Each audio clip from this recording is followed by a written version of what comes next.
Et c'est important de savoir que cela va demander ta volonté. Amen. C'est pas parce que la chaîne est nouvelle que les choses vont aller de soi. Non. Ça va demander ta volonté d'aller de l'avant, de connaître le Seigneur Jésus davantage. Alors, que dirais-tu, n'est-ce pas, si tu es un enfant de Dieu, un chrétien, qui va à l'église déjà, peu importe, n'est-ce pas, tes activités dans l'église, amen, que dirais-tu de décider à partir de maintenant de prendre 1 heure par jour pour toi et Jésus, juste vous deux? Que dirais-tu, amen? Ça, c'est bon pour un départ, n'est-ce pas, un pied de départ, pour quelqu'un qui dit qu'il est chrétien. Ça, c'est bon. 1 heure, c'est bon. Amen, c'est très bon, 1 heure. Maintenant, si c'est trop, ben, tu peux commencer aussi par 30 minutes, tu peux commencer par 45 minutes. Juste de venir devant Dieu, venir t'asseoir, n'est-ce pas, dans la présence de ton Seigneur, le louer, l'adorer et lire ta parole. Juste ça. Tu n'as pas besoin de venir demander quelque chose. Tu viens juste en intimité, être juste à côté de ton Père, de ton Sauveur Jésus-Christ. Amen. Ça, c'est quelque chose à faire. Et nous allons donc cheminer dans tout ça. Et puis, au verset 47 de Jean 6, parce qu'on est dans Jean 6, c'est dit, en vérité, je vous le dis, celui qui croit en moi a la vie éternelle. Amen.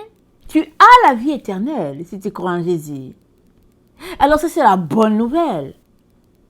Tant et aussi longtemps que tu as donné ta vie à Jésus, que tu es, depuis que tu étais petit, 2 ans, ou 10 ans, ou peu importe le nombre de temps, tu as la vie éternelle si tu as donné ta vie à Jésus. Alléluia.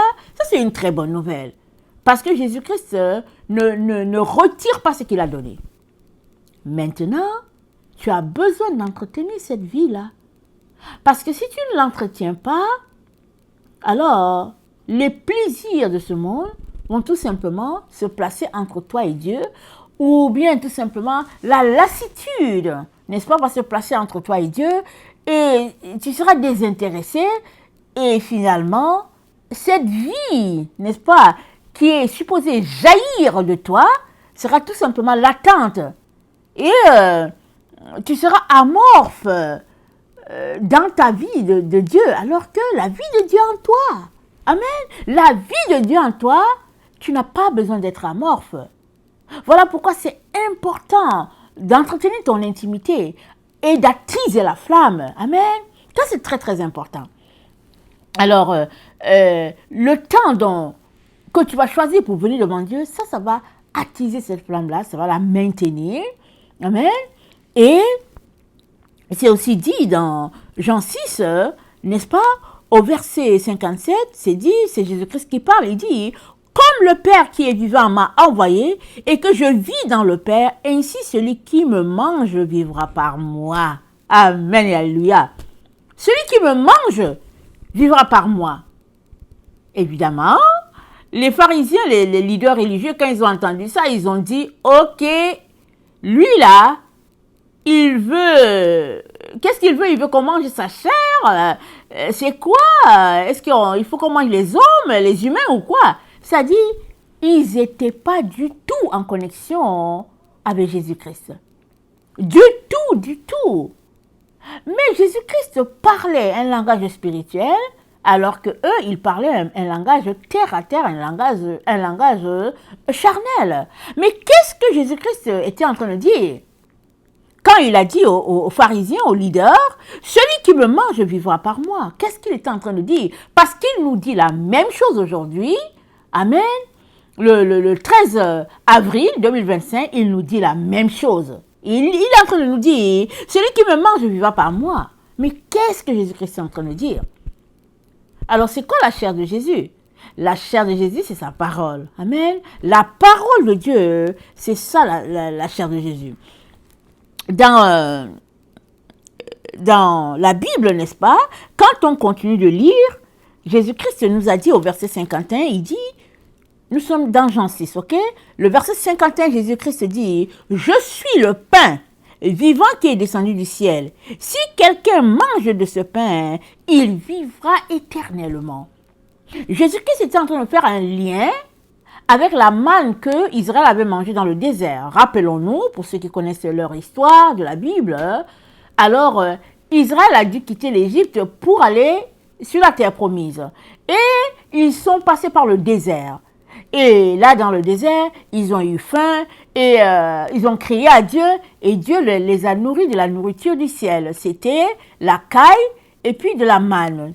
Alors, à tous les jours, Israël avait sa portion journalière. Elle ne devait pas déborder, elle ne devait pas en prendre trop.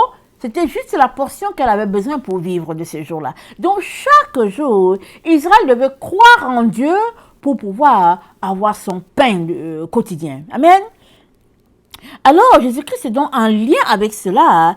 Il leur dit, il dit, je suis le vrai pain. Parce que les leaders qui étaient là, les leaders religieux, et le peuple ayant goûté à la multiplication, n'est-ce pas, des 2 poissons et puis des 5 pains, voulaient encore que Jésus-Christ fasse de la multiplication pour leur donner du pain. Amen.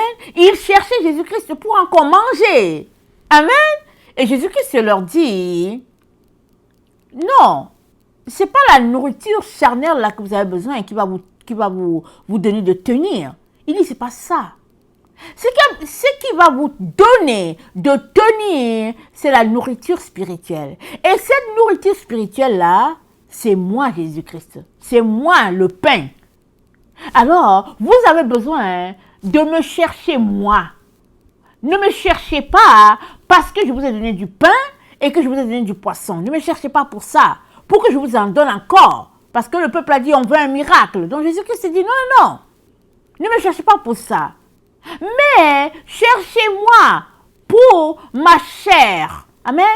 Et cette chair dont Jésus-Christ parlait, c'est la parole de Dieu. Parce que l'homme ne vivra pas de pain seulement, mais de toute parole qui sortira de la bouche de Dieu. Amen. Alléluia. Alors, cet enseignement nous touche tous et nous concerne tous parce que nous ne pouvons pas passer notre vie, amen, à juste aller à l'église, chanter la chorale et puis nous nourrir de petites exhortations et on va tenir. Non, on a besoin de la parole de Dieu et cela va prendre que chacun puisse prendre sa parole, la lire, méditer, s'asseoir devant Dieu pour dire, Seigneur, quel est l'enseignement que tu as pour moi aujourd'hui? Et quand bien même tu n'arrives pas à entendre Dieu, n'est-ce pas?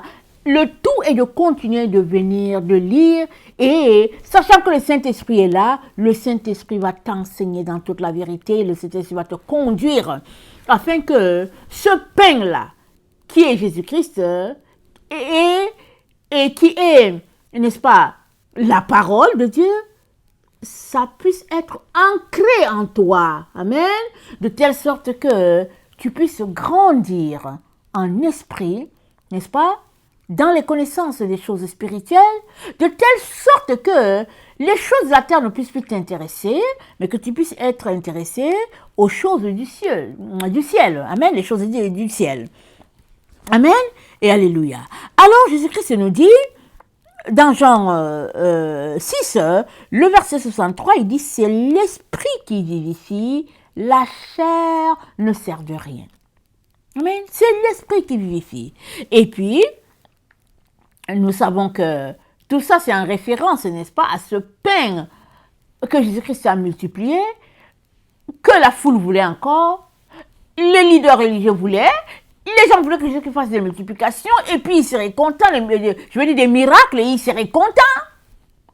Et Jésus-Christ se dit non, tout ça là, c'est passager, ça va passer. Mais la chose qui ne va pas passer, c'est la parole de Dieu, et c'est ça qui est utile, et c'est de ça que nous avons besoin.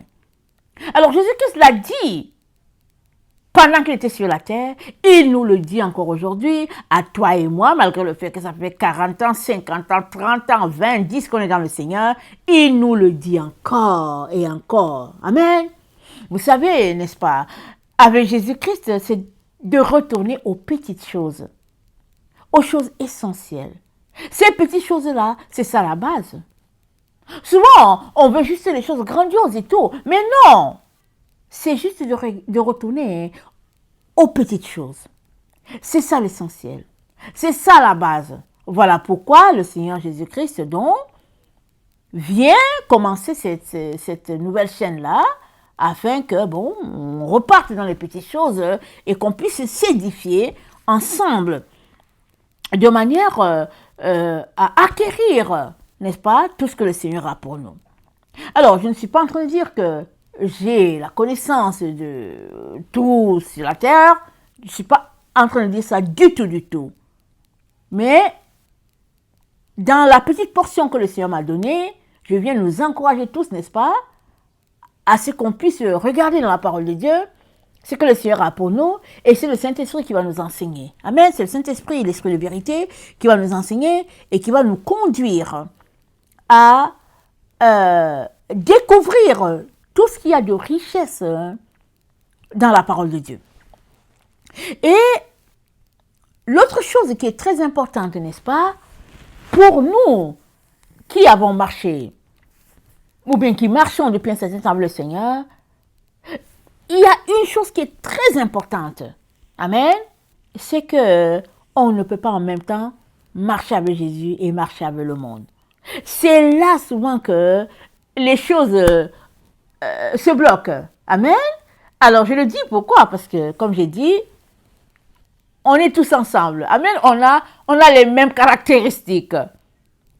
On a grandi dans la famille chrétienne, ou bien on est venu dans la famille chrétienne et puis ça fait quelques années qu'on marche avec le Seigneur, et on a acquis certaines choses qui sont là, qui en fait sont comme des vérités, mais dans le fond ne le sont pas. Amen. Ont besoin d'être jetés. Et ou bien on a des vérités qui découlent de nos dénominations, ou bien on a des vérités qui découlent de notre background familial. Mais peu importe quelles sont ces vérités-là, ou bien ces règles-là, qui au fait ne sont pas des règles mauvaises en soi, mais c'est tout simplement que si on veut connaître le Seigneur, si on veut aller loin, n'est-ce pas, dans notre relation avec lui, dans notre intimité, il vient que on a besoin de laisser toutes ces choses-là qui semblent importantes, qui semblent utiles, on a besoin de les jeter, amen, et nous concentrer juste à notre Seigneur Jésus-Christ et laisser le Saint-Esprit nous enseigner. Amen. Alors, dans 1 Jean 2, voilà ce que l'apôtre Jean nous dit. Le verset 15, il dit « N'aimez point le monde, ni les choses qui sont dans le monde. Si quelqu'un aime le monde, l'amour du Père n'est point en lui. Car tout ce qui est dans le monde, la convoitise de la chair, la convoitise des yeux et l'orgueil de la vie ne vient point du Père, mais vient du monde. Et le monde passe, et sa convoitise aussi, mais celui qui fait la volonté de Dieu demeure éternellement. » Amen. Celui qui fait la volonté de Dieu demeure éternellement. Pourquoi? Parce que il marche par la parole de Dieu. Parce que il laisse le Saint-Esprit le diriger, le conduire, le guider. Amen. Voilà pourquoi il va demeurer éternellement. C'est dit quoi? Le monde va passer. Ça convoitise avec. Mais la parole de Dieu jamais ne passera. Parce que la parole de Dieu, elle est éternelle. La parole de Dieu, c'est Dieu. Amen. C'est le Verbe incarné, c'est notre Seigneur Jésus. Ça ne passe pas. Ça ne va pas passer, ça ne va pas disparaître. C'est éternel. Alors, si nous laissons le Saint-Esprit nous enseigner, alors nous aussi on va demeurer, n'est-ce pas, éternellement avec notre Seigneur Jésus-Christ.